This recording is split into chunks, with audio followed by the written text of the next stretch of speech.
आणि त्या राजकीय गोटातून एक मोठी बातमी समोर येतेय। अजित पवार आणि फडणवीसांनी सांगितल्यास राजीनामा देईल असं मोठं विधान करण्यात आलंय।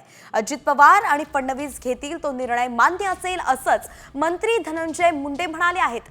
मंत्री धनंजय मुंडेंनी राष्ट्रवादीच्या बैठकीत ही माहिती दिल्याची माहिती सूत्रांनी दिलेली आहे। तर धनंजय मुंडेंच्या राजीनाम्याचा निर्णय आता दिल्लीत होणार का असाही प्रश्न उपस्थित होतोय, कारण की धनंजय मुंडे दिल्ली दौऱ्यावरती आहेत। आपल्या प्रतिनिधी रुपाली बडवे आपल्यासोबत जोडल्या गेल्या आहेत। रुपाली, काय सांगाल, नेमकं कशा घडामोडी घडतायत दिल्लीत सुद्धा आणि इथे जी बैठक झाली त्यात सुद्धा?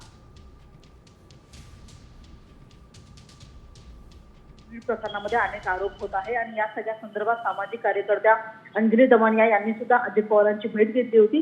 काही पुरावे त्यांनी अजित पवारांकडे दिलेले आहेत। हे सगळं प्रकरण सुरू असताना काल देवगिरीवरती सगळ्यात राष्ट्रवादीच्या नेत्यांची महत्त्वाची बैठक पार पडली आणि या बैठकीमध्ये आपण पाहत आहोत की जशा पद्धतीने वारंवार जे धनंजय मुंडेवरती आरोप चालू आहेत या संदर्भात धनंजय मुंडे यांनी सगळ्या नेत्यांच्या समोर आपली भूमिका मांडली।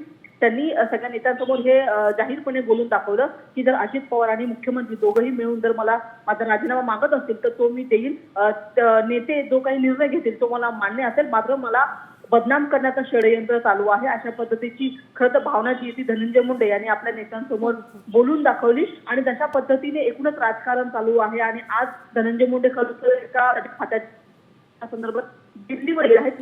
धनंजय मुंडे हे सगळे पाहता त्यांचा हा दिल्ली दौरा सुद्धा महत्त्वाचा मानला जात आहे। नक्कीच रुपाली, आपण पाहतोय की हा दिल्ली दौरा त्यामुळेच खूप महत्त्वाचा आहे। खरं तर दुसऱ्यांदा हे विधान धनंजय मुंडेंनी केलंय की जर अजित पवारांनी आणि फडणवीसांनी माझा राजीनामा मागितला तर मी तो देईन। आता त्यांनी बैठकीत ते बोलून दाखवलंय, म्हणून दिल्लीत काय होतंय पाहणं महत्त्वाचं आहे। प्रत्येक अपडेट आपल्याकडून घेत राहू। तुर्तास धन्यवाद या सविस्तर अपडेटसाठी।